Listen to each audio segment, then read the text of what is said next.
ശ്രീഹരയേ നമ. നമസ്കാരം. അഗ്നിമഹാപുരാണം തുടരുകയാണ്.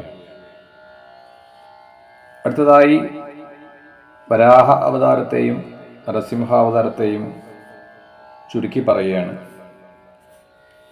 ഹിരണ്യാക്ഷൻ എന്ന് പേരുള്ള ഒരു അസുരൻ ശ്രീമദ് ഭാഗവതത്തിൽ ആദ്യം തന്നെ 3-ാം സ്കന്ധത്തിൽ വിസ്തരിച്ച് പറഞ്ഞിട്ടുള്ള അവതാരമാണ് വരാഹ അവതാരം. ഹിരണ്യാക്ഷൻ എന്ന അസുരൻ സകല ദേവന്മാരെയും കീഴടക്കി, ദേവലോകത്തെ കീഴടക്കി. ഹിരണ്യാക്ഷൻ ലോകത്തെ നിയന്ത്രിക്കുന്നതായ സമയം ദുഃഖിതരായ ദേവന്മാർ ഭഗവാനെ ആശ്രയിക്കുകയും തങ്ങളുടെ സങ്കടം അറിയിക്കുകയും ചെയ്തു. ദേവന്മാരുടെ ആ സങ്കടത്തെ കേട്ടതായിട്ടുള്ള ഭഗവാൻ ഹിരണ്യാക്ഷനെ മറ്റ് അസുരന്മാരെയൊക്കെ നിഗ്രഹിച്ച് ദേവന്മാരെ രക്ഷിച്ചു, ധർമ്മത്തെ സംരക്ഷിച്ചു. അതിനു വേണ്ടിയിട്ട് വരാഹ രൂപത്തിൽ അവതരിച്ചു. ഈ ഹിരണ്യാക്ഷന് ഒരു സഹോദരനുണ്ടായിരുന്നു, ഹിരണ്യകശിപു. ഈ ഹിരണ്യകശിപുവിൻ്റെയും ചരിത്രം ശ്രീമദ് ഭാഗവതത്തിൽ 7ാം സ്കന്ധത്തിൽ വിസ്തരിച്ച് പറഞ്ഞിട്ടുള്ളതാണ്. ഈ ഹിരണ്യകശിപുവും ദേവന്മാരുടെ യജ്ഞാംശത്തെ സ്വീകരിക്കുകയും ദേവന്മാർക്കുള്ള സകല അധികാരങ്ങളെയും പിടിച്ചെടുക്കുകയും ചെയ്തു.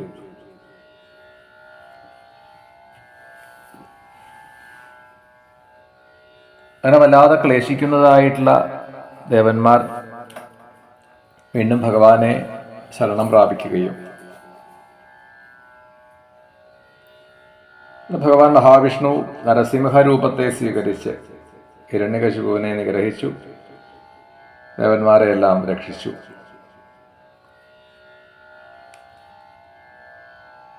മറ്റൊരവസരത്തിൽ അസുര ചക്രവർത്തിയായിട്ടുള്ള ബലി ദേവന്മാരെ പരാജയപ്പെടുത്തി സ്വർഗത്തിൽ നിന്ന് ദേവന്മാരെ എല്ലാം ഭ്രഷ്ടരാക്കി. ആ അവസരത്തിലും ദേവന്മാർ ശ്രീഹരിയെ ശരണം പ്രാപിക്കുകയും ദേവന്മാരെ രക്ഷിക്കാമെന്ന് വാക്കുകൊടുത്തു. അങ്ങനെയാണ് ഭഗവാൻ അതിഥി കശ്യപന്മാർക്ക് പുത്രരൂപത്തിൽ വാമന അവതാരത്തെ സ്വീകരിച്ചത്. വാമനമൂർത്തി മഹാബലി ചെയ്യുന്നതായിട്ടുള്ള യാഗത്തിൽ, ആ യാഗശാലയിൽ എത്തിച്ചേർന്നു.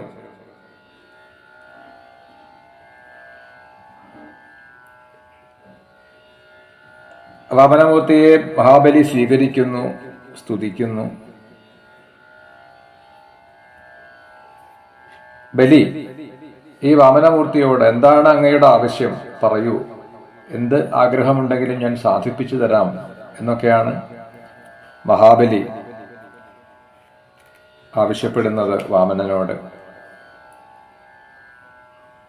ബലിയുടെ ഈ പ്രവൃത്തിയെ അസുരഗുരുവായിട്ടുള്ള ശുക്രാചാര്യർ തടഞ്ഞുവെങ്കിലും ആ ഗുരുനാഥന്റെ ആജ്ഞയെ മാനിക്കാതെ ഇഷ്ടമുള്ള വരം ആവശ്യപ്പെട്ടുള്ളൂ എന്നാണ് ബലി വാമനനോട് പറയുന്നത്. അപ്പോൾ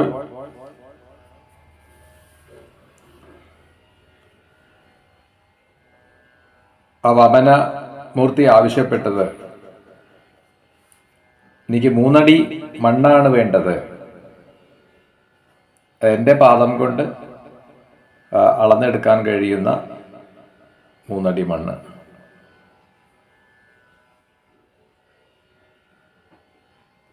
ബലി അത് നൽകാനായിട്ട് നിശ്ചയിക്കുകയും ഭൂമിദാനം ചെയ്യുകയാണ്. ആ ഭൂമിദാനം എന്ന ക്രിയ ചെയ്തു കഴിഞ്ഞതോടുകൂടി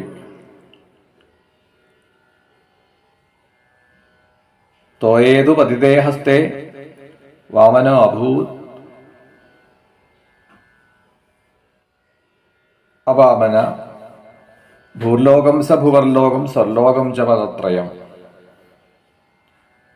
അവാമനനായി തീർന്നു, ത്രിവിക്രമനായി മാറി തൻ്റെ 3 അടി കൊണ്ട് ഭൂലോകം, ഭുവർലോകം, സ്വർലോകം ഇവയെല്ലാം അളന്നെടുത്തു. അതിനുശേഷം ബലിയെ ആ സുതല ലോകത്തിലേക്ക് അയച്ചു.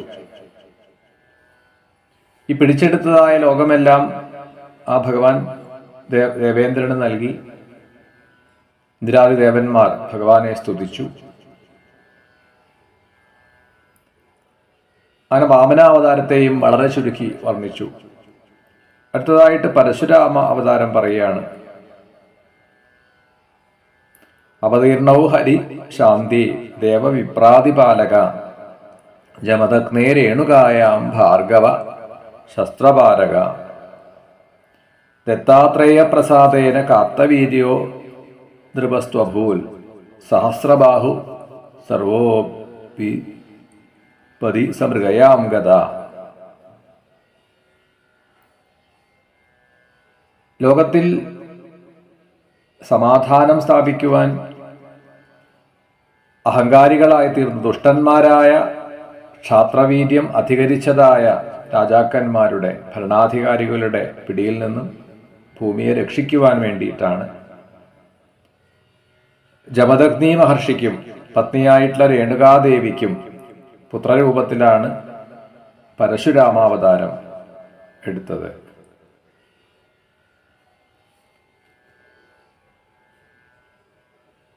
ആ കാലഘട്ടത്തിൽ ദത്താത്രേയ ഋഷീശ്വരന്റെ വിഷ്ണു അംശമായിട്ടുള്ള ദത്താത്രേയ മഹർഷിയുടെ അനുഗ്രഹം ലഭിച്ച കാത്തവീര്യാർജുനൻ എന്നൊരു രാജാവുണ്ടായിരുന്നു. സഹസ്രബാഹുവായിരുന്നു ഈ കാത്തവീര്യൻ. ഒരിക്കൽ നായാട്ടിനായിട്ട് പുറപ്പെടുകയും ക്ഷീണിതനായി തീർന്ന സമയത്ത് ജമദഗ്നി മഹർഷിയുടെ ആശ്രമത്തിൽ എത്തിച്ചേർന്നു. അവിടെ വെച്ച് രാജാവിനെയും സൈന്യങ്ങളെയും ജമദഗ്നി കാമധേനുവിന്റെ പ്രഭാവം കൊണ്ട് എല്ലാവർക്കും വേണ്ട ഭക്ഷണമൊക്കെ കൊടുത്ത് അവരെ സ്വീകരിച്ചു, സത്കരിച്ചു. ആ പശുവിന്റെ മഹാത്മ്യം കണ്ട് കാത്തവീര്യൻ അതിനെ തനിക്ക് വേണം എന്ന് ആവശ്യപ്പെടുകയാണ്.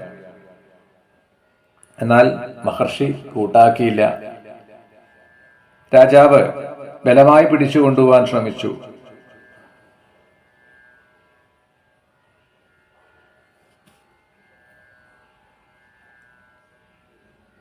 ഇത് അറിയുകയാണ് പരശുരാമൻ.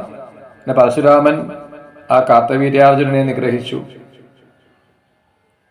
കാത്തവീര്യപുത്രന്മാർ രാമൻ ആശ്രമത്തിൽ ഇല്ലാത്ത സമയത്ത് അവിടെ എത്തി ജമദഗ്നിയെ നിഗ്രഹിച്ചു, പ്രതികാരം ചെയ്തു. തൻ്റെ അച്ഛൻ്റെ മരണവാർത്തയെ കേൾക്കുന്ന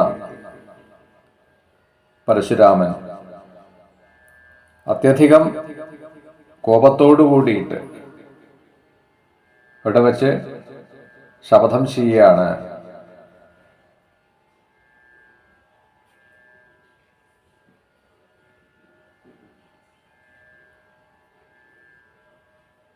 ഈ ഭൂമിയെ ക്ഷത്രിയരഹിതമാക്കി തീർക്കും.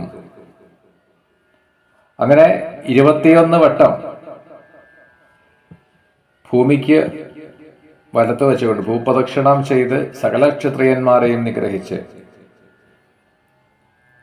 ഒടുവിൽ കുരുക്ഷേത്രത്തിൽ 5 കുണ്ടങ്ങളെ നിർമ്മിച്ച് പിതൃക്കൾക്കൊക്കെ തർപ്പണം ചെയ്തു എന്നാണ്. ത്രിസപ്തകൃത്വ പൃഥിവീം നിക്ഷത്രാം അകരോത് വിഭു കുരുക്ഷേത്രേ പഞ്ചകുണ്ടാൻ കൃത്വ സന്ദർഭ്യവൈ പിതൃൻ.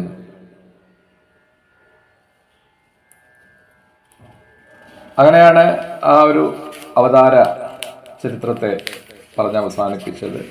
പിന്നീട് താൻ നേടിയെടുത്തതായിട്ടുള്ള ഭൂമി ദാനം ചെയ്തു ബ്രാഹ്മണർക്കായി. ാണ് മഹേന്ദ്ര പ്രബലത്തിൽ തപസ്സിനായിട്ട് പുറപ്പെട്ടത്.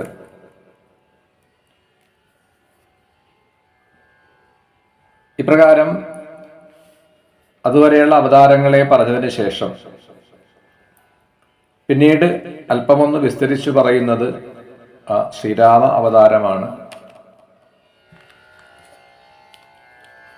രാമായണ കഥയിൽ ഓരോ കാണ്ഡത്തെയും നമ്മൾ കാണുന്നത് ബാലകാന്ഡം, അയോധ്യാകാന്ഡം, അങ്ങനെ പ്രത്യേകമായിട്ട് രാമായണത്തിൽ കാണുന്ന ഓരോ കാണ്ഡത്തെയും ഇവിടെ ഈ അഗ്നിപുരാണം ഓരോ അധ്യായങ്ങളെ കൊണ്ട് ചുരുക്കി വർണ്ണിക്കുന്നതായിട്ട് നമുക്ക് കാണാം. അത് അടുത്ത ഘട്ടത്തിൽ കേൾക്കാം. ശ്രീഹരയേ നമഃ.